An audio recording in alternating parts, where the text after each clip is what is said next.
میں نے اپنے پچھلی ویڈیو میں بتایا تھا کہ نوح علیہ السلام نے 950 سال تبلیغ کی. 950 سال تبلیغ کی مدت میں صرف 80 لوگ مسلمان ہوئے، 40 مرد اور 40 عورتیں. پھر اللہ کے نبی نے فرمایا لا اسألکم علیہ اجرا، میں تم سے بھائی اجر نہیں مانگتا، اس کا معاوضہ نہیں مانگتا، میں تو اللہ کی رضا کے تمہیں بتا رہا ہوں کہ اللہ کی نافرمانی نہ کرو وگرنہ اللہ کا عذاب آئے گا، تم مارے جاؤ گے، لہذا جہنم سے بچ جاؤ. پھر قوم نے 2 اعتراض کر دیے.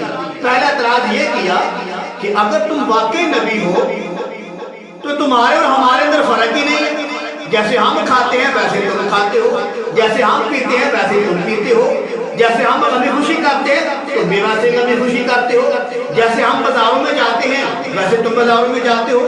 تو ان کی عقل کام نہیں کرتی تھی تو بھائی انہی میں سے پیغمبر ہیں تو ان کا پیغمبر کی سنتوں پر عمل کرنا آسان ہے. جیسے وہ کھائیں گے ویسے یہ کھا لے، جیسے پیغمبر بولیں گے ویسے یہ بول لے، جیسے وہ غمی خوشی کریں گے ویسے یہ غمی خوشی کر لے، جیسے وہ بازاروں میں جائیں گے ویسے یہی لوگ بازاروں میں چلے جائیں. یعنی کہ پیغمبر اگر انہی قوم میں سے ہو تو امتیوں کا پیغمبر کی سنتوں پر عمل کرنا آسان ہو جاتا ہے. تو فرشتے تو کھاتے نہیں ہیں، تو جو امت ہے ان کو کھانے کا طریقہ کون بتاتا؟ فرشتے تو پیتے ہی نہیں ہیں، ان کو پینے کا طریقہ کون بتاتا؟ فرشتے تو غمی خوشی کرتے ہی نہیں ہیں، ان کو غمی خوشی کرنے کا طریقہ کون بتاتا؟ فرشتے تو بازاروں میں جاتے ہی نہیں ہیں، ان کو بازاروں میں جا کر خرید و فروخت کرنے کا طریقہ کون بتاتا؟ نبی اسی قوم میں سے ہوتے ہیں تاکہ قوم کا نبی کی زندگی پر عمل کرنا آسان ہو، نبی کی سنتوں پر عمل کرنا آسان ہو. اگر نبی کوئی اور مخلوق ہو تو امت جو ہے نبی کی سنتوں پہ عمل نہیں کر سکتی. تو دوسرا اعتراض یہ کیا کہ اگر آپ واقعی سچے نبی ہو تو آپ کے جو ماننے والے ہیں یہ غریب ہیں، مسکین ہیں، یہ کمی لوگ ہیں، یہ جرائے لوگ ہیں، یہ کمار لوگ ہیں، یہ موچی لوگ ہیں، آپ کی نبوت کو ماننے والے، اگر آپ واقعی سچے نبی ہو تو آپ کی نبوت کو کوئی ہمارا چودھری مانتا، ہمارا کوئی ایم این اے مانتا، ہمارا ایم پی اے مانتا. یہ دوسرا اعتراض تھا ان کا کہ اگر آپ نبی ہو تو آپ کو ماننے کے لیے ہمارے بڑے وزیر ہوتے، کوئی مشیر ہوتے، کوئی سمجھدار لوگ ہوتے، کوئی اونچی برادری والے لوگ ہوتے، کوئی عہدیدار لوگ ہوتے جو آپ کی نبوت کو مانتے. آپ کی نبوت کو ماننے کے لیے یہ غریب لوگ ہیں، کمی لوگ ہیں، مسکین لوگ ہیں، تو لہذا اگر آپ نبی ہوتے تو آپ کو امیر لوگ مانتے.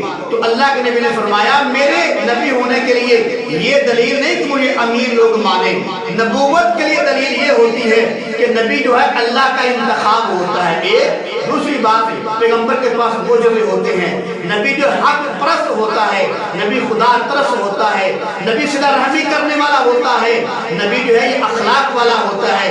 اور یہ جو کتنی چیزیں ہیں نبوت والی یہ اللہ نے مجھے عطا فرمائی ہیں، اللہ نے مجھے معجزے عطا فرمائے ہیں، اللہ نے مجھے خدا ترس بنایا ہے، اللہ نے مجھے حق پرست بنایا ہے. تو بتاؤ یہ چیزیں آپ میں سے کسی کے پاس ہیں؟ قوم لاجواب ہو گئی. پھر قوم نے ایک اور اعتراض کر دیا، کہا جی آپ غریب لوگوں کو ہٹا دو، اپنے پاس سے غریب لوگوں کو ہٹا دو تو پھر ہم آپ کی بات مانیں گے. تو اللہ کے پیغمبر نے فرمایا اگر میں ان لوگوں کو اپنے پاس سے ہٹا دوں گا اور اللہ کی اگر پکڑ آ گئی تو بتاؤ مجھے اللہ کی پکڑ سے کون بچائے گا؟ اور یہ تو اللہ کے نبی امام الانبیاء بھی فرمایا کرتے تھے کہ یا اللہ تم نے مجھے غریبوں میں پیدا کیا، میں نے غریبوں میں وقت گزارا، یا اللہ کل قیامت تو مجھے غریبوں میں اٹھانا. تو میرے عزیز بھائی غریب لوگوں کو قریب سے اٹھانا اللہ نے اسے منع فرمایا ہے. یہ سوال تو اللہ کے نبی سے بھی ہوا تھا جب صحابہ کرام میرے کملی والے کے پاس آ کر بیٹھتے تو مشرکین مکہ آئے، انہوں نے آ کر کہا یا رسول اللہ ہم آپ کی بات اس وقت مانیں گے آپ ان غریبوں کو، مسکینوں کو، ان بیچاروں کو، غریبوں کو اٹھا دیا کرو جب ہم آ جایا کریں. تو اللہ نے قرآن نازل کر دیا. اللہ نے فرمایا میرے محبوب ان لوگوں کو کہہ دو تمہاری مرضی آنا ہے تو آؤ، نہیں تو تمہاری مرضی ان غریبوں کو اپنے پاس سے نہ اٹھانا. یہ لوگ مکہ چھوڑ کے، ماں باپ چھوڑ کے، بہن بھائی چھوڑ کے، عزیز و اقارب چھوڑ کے، مال جان چھوڑ کے، مال و دولت چھوڑ کے، ساری دنیا چھوڑ کے آپ کے پاس آئے ہیں. اگر آپ نے لوگوں کو اٹھا دیا یہ بیچارے کدھر جائیں گے؟